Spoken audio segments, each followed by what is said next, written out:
Hi, and welcome. You're listening to the X22 Report. My name is Dave, and this is episode 1141B, and today's date is December 1st, 2016, and the title of the episode is The Elite Are Now in the Process of Making Their Next Move. Let's get into the economic collapse, political and geopolitical news. Now, we've talked about Jill Stein and how she's pushing her recount petitions, and we can see what their motive is. It's to stall what is happening here prior to December 19th, where they're trying to remove the Electoral College votes. And what's happening is she's running into roadblocks. And something very interesting happened in Montgomery County, Pennsylvania, just north of Philadelphia, where she was trying to push the judge there to have a recount because of cyber attacking on the election system.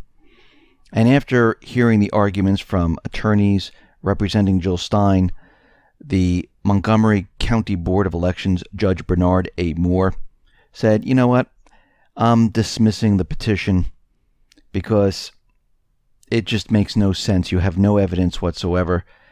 And I'd like to bring up one thing that's very important. You keep talking about a cyber attack, that Russia was hitting the election system, and this is why we need to recount. But the voting machines, they are not hooked up to the internet in our districts. So it makes no sense right now to do what you're saying to do because of a cyber attack. And how would they access the machines to cyber attack them if they're not hooked up to the internet? So what happened there is her whole entire case went out the window when the judge said they're not even connected to the internet. This is how we know right off the bat all of this is fake, phony, and false. I mean, I see the corporate media is out there. It's on Yahoo and other places where they're saying the main reason for these recounts is because of cyber attacking. Well, here we are right now where the machines aren't even connected. Now, we know this is not the real reason. We know they're trying to remove the Electoral College votes from Trump before December 19th. That's the real reason. They're trying to even the playing field, saying that nobody won. So right now we don't have a president. And it looks like this is being stopped at every turn, and it seems that she's getting nowhere with all of this. But she's still raising a lot of money. Where that money's going to go, we don't know. Now, in the Ohio State attack, where there was a knife attack and a car attack, no weapons at all, we're getting word that Abdul Razak Ali Artin, who is supposed to be part of the Islamic State, who was committing terror in Ohio, well, they can't find any links tying him to the terrorist organization. Really? Well, what's happening here, just like in all of these events, we have different agendas going on. Most of the time we have the gun control people who are pushing their agenda. Then we have those individuals who are pushing the terror angle. And what's happening right now is that none of this fits, and they're still trying to push their agenda. But even DHS is out there saying that we can't find any links to any type of terrorist organization. So was this really an act of terror? Well, now they're spinning it, saying, well, it's not an act of terror because you have terrorist links. He's just self-radicalized. And that's what they're using right now, trying to convince everyone here in the United States that, you know what happens? People just become self-radicalized, and they're doing it on their own. They have no links anywhere else. And we can see all they're doing is they're trying to figure out a way to convince people to be afraid of all of this. They're trying to keep control and keep people in fear. That's their job. That's what they need to do. And it's not working anymore. I mean, I know Rita Katz came out with her thing that, yes, this is what the Islamic State is planning. They're going to be running around with a knife, driving into people, then stabbing them. I mean, is this really going to scare people at this point? No, it isn't. They're grasping at straws, and they're trying everything and anything to keep control of this. We see FireEye is out there, and they're saying now that Russia just didn't cyber attack the elections. They weaponized social media during the elections. And once again, they have no proof. There's no link. And even if they say that we traced an IP address back to Russia, it doesn't mean it's coming from Russia. That is not proof. That is one hop. Because as we know, a hacker, especially a state hacker, they will jump from server to server to server, and each server in different countries has a different IP address. And they do this to cover their tracks, and it's very difficult to go backwards and to figure out the path they took. But they want everyone to believe that they have the ability to do this in a split second. And we know that they can't do this. And they use this to convince the American people that they do have the ability to do this. And if they really did, they would find hackers in a split second. The criminal hackers, any type of hackers. I mean, look what happened when they did a DDoS and they brought down a lot of the websites in the East Coast. They haven't found anyone. Nothing. Not a word. Why is that? Because they can't do that type of work. It takes a very long time to track down all of this. Now we see President Hollande. He is not going to be running for another term. Almost 90% of the nation, doesn't approve of him. And we can see right now it looks like he's getting out. And I wouldn't be surprised if more leaders decide, you know what, it's time to get out. Because they understand what's coming. They understand that the collapse is coming. The situation is going to be horrific. And I think many of the elite, many of the high-ranking government officials, I think they're ready to skedaddle out of here and go into their bunkers, go into their safe areas to get away from what is coming here. Now, out in Ukraine is really pushing the propaganda at this point. And they're out there telling us that 55,000 Russian stormtroopers are massing near the Ukraine border. This is coming from the Ukrainian Defense Ministry. And they've been using this type of propaganda for a very long time. I mean, let's go back in time a little bit.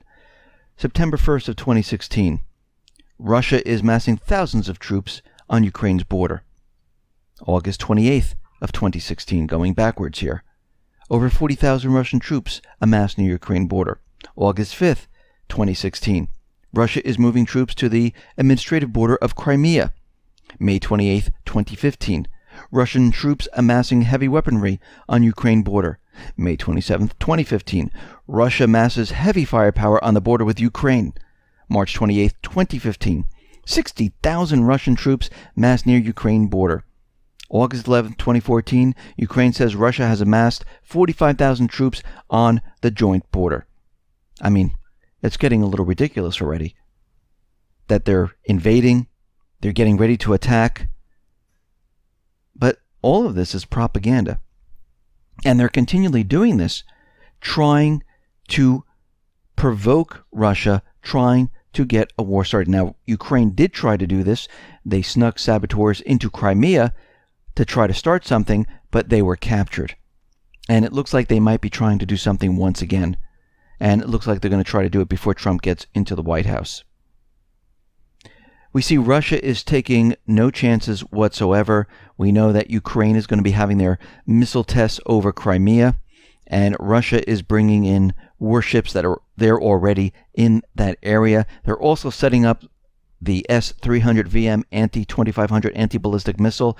It's a defensive missile system to protect the area against the Ukrainian missile drills that are going on, just in case one of those missiles, deviate from its flight path and maybe hit something in Crimea. And they're taking no chances whatsoever, and they're setting up defensive weapons. Now, U.S. Congress, they are pushing the idea, and they are pushing the idea that Russia has influence over the people and governments of the United States. So the House of Representatives, they've passed an intelligence bill aimed at tackling what they claim is interference by Russia on a global level. The 93-page bill, passed by the House, calls for setting up a new interagency panel to suppress Russia's alleged attempts to exert covert influence over peoples and governments. Well, isn't that what the United States does? So did they write this bill for the United States? Because it makes no sense. Now, what they're really doing is they're doing this before Trump comes into office, because it looks like Trump wants to have a friendly relationship with Russia. They're trying to stop this. They don't want this to happen. And we see at this point that NATO, they're talking about increasing defense spending to prove Trump wrong. And it looks like they're going to have the European nations chip in a little more, increase their defense budget to show that, yes, there is Russian aggression. Yes, we need to be prepared. We need to be ready to go to war at any time. Now, Putin is out there, and he is warning that we need to come together. We want to be friends with the U.S. We want to work with Trump, because if we don't do this, we will then lead this entire world into a global catastrophe. And he came out during his annual address, and he said Moscow wants to get on with the incoming U.S. administration and was looking to make friends, not enemies. We are ready to cooperate with the new U.S. administration. We have shared responsibilities to ensure international security. We don't want confrontation with anyone. We don't need it. We are not seeking to have and never sought enemies. We need friends. And we can see that at every turn, and I know people keep saying that, oh no, Russia's really planning war. If they truly, really wanted war, do you know how many chances they had? I mean, think about it. Going back to 2013, the United States was ready to go into Syria because of the sarin gas false flag. Russia could have sat back and said, come on in. We could start World War III. In Ukraine, instead of coming up with the Minsk I deal, the Minsk II deal, Russia just could have really invaded Ukraine, and the United States would have been ready. NATO would have been ready. We could have had World War III. In Syria, when Assad invited Russia in to help out, after Turkey shot down one of its planes, Russia could have said, you know something? We're done with this. We're attacking Turkey. They could have then initiated Article 5. NATO would have been brought in. The U.S. would have been brought in. World War III once again. But if you notice, Putin doesn't work that way. Putin looks at the situation, thinks of a political solution, and presents the political solution. He is not trigger happy. Now, Erdogan, on the other hand, he lies, he creates false flags, and he is explaining to Putin right now why he said what he said when he said we invaded Syria to get Assad. Now, we don't have information on what the conversation was all about. We don't know what Putin is actually telling him to do at this point, but we can see right now Erdogan is backtracking on what he said, trying to explain this away. And we can see right now that Turkey was blaming Syria for attacking its troops. Now, there's no evidence whatsoever that this happened. Sergei Lavrov came out from Russia, he's the Russian foreign minister, said, listen, Syria and Russia had nothing to do with this. We weren't even in the area. So we don't know who did this to you, or you're just making this up. At this point, the United States government central bankers, they have lost Syria completely. Because Russia right now is in secret talks with the opposition. And the United States is not included. And it looks like at this point, they are discussing maybe a ceasefire, maybe peace. They might be giving them amnesty to leave the country, and nothing will happen. But we know at this point that the terrorists, they're done. There's nothing left at this point. They're surrounded. They've lost Aleppo, and they're being pushed out of the country. Now, Obama is out there trying to push Russian aggression, Russian cyber attack the United States during the elections. And Obama is considering the request filed by the Senate Intelligence Committee to declassify the information about the alleged Russian intrusion. I'd like to see this information, if they actually have it. And if they do present it, what they're going to show is 3 or 4 or 5 Russian IP addresses. And they're going to tell you this is where it came from. And you can tell right off the bat that this is completely fake, phony, and false. Because once again, a state actor, a highly advanced hacker, it will be very, very difficult to track this down. And especially in this short period of time, there's no way the U.S. would be able to do this. And most likely, they might not even present this information. They'll say it's classified. It has to stay that way at this point.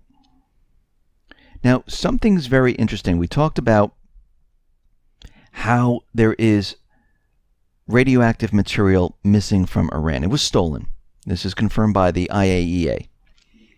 And at this point, we know that this material can be easily traced back to Iran. And it can be used as a dirty bomb. It could be used for anything. And then we have something else happen here. Bloomberg is reporting that state-sponsored hackers have conducted a series of destructive attacks on Saudi Arabia over the last 2 weeks, erasing data, wreaking havoc in the computer banks of the agency running the country's airports, and hitting 5 additional targets. And they trace this back through digital evidence to Iran. Very interesting. Now, we know that Donald Trump, he doesn't like the deal that was made with Iran. And it looks like they're playing into this, where they're looking at what Donald Trump has said, and they're using this to provoke him. To show that, yeah, see, we should have never made this deal with Iran, and it should be removed. And it looks like they're trying to push the next event. And we can see right now that with the radioactive material that was stolen, with the cyber attack on Saudi Arabia, so far these 2 things are pointing to Iran. They are definitely setting this up for the next event. And we'll have to see how Trump handles this, because the next phase would be for them to set up another cyber attack or another event to show that Iran did something. Now, why would they be doing this at this point? To bring the world to war. They want a war to depopulate. This is part of their master plan. They want to crash the system, control the people, control the flow of information, depopulate the world, restart the system. And they don't want to be blamed for any of it. And we can see right now, they're going to be pushing their agenda. And we can see already that they're already setting it up to blame Iran for all of this. And we'll have to wait to see in the next couple of weeks what comes out next.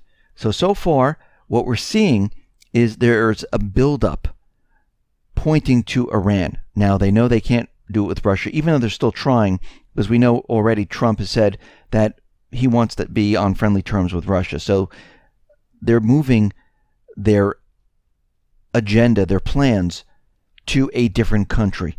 And they do this all the time because the players are always the same. So they don't care how this war gets started. They just want it started. They want it to spread. And they want to bring the world into this war. Now, does it mean it's going to work? Does it mean that this plan is foolproof? No, because we've been seeing what they've been doing. A lot of their plans never work. But we always have to remember, they never give up. They keep trying to go after that goal. I mean, look what's happening with the election. Still going on with them trying to derail the inauguration of Donald Trump. So what's happening right now is the system is going to be coming down, and they need certain things to happen. They need the system to come down, they need a war to depopulate, and they need to restart the system after the war. Listen, everyone, thanks a lot for listening. Be well, be safe, and especially be prepared. Thanks a lot.